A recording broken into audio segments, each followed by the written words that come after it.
waa Muqdisho iyo shirkadii ay dad badan isku raaceen tayada waxyaabaha la isku carfiyo sida barafuunada iyo catarada ee Leelaas.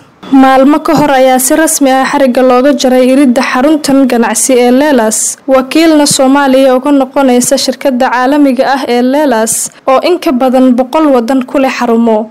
alaabaha uduga ee shirkadda Leelaas ayaa laga keenaa dalka Turkiga oo ah halka lagu sameeyo, waana kuwa tayo wanaagsan leh. qaybtooda Soomaaliya ee hadda la furayna waxa ay tilmaameen in ay muhiimadoodu tahay ilaalinta astaanta shirkadda lagu yaqaano oo ah tayada adeega.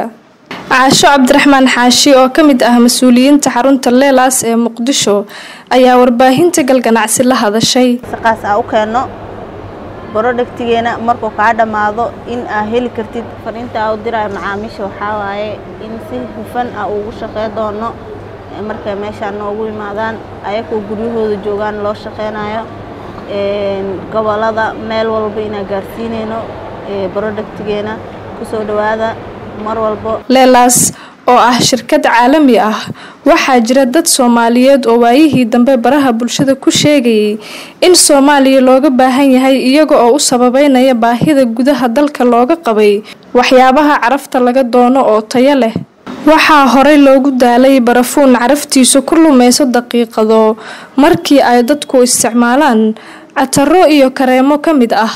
maanta se waxa ay u muuqataa in Leelaas looga gudbay.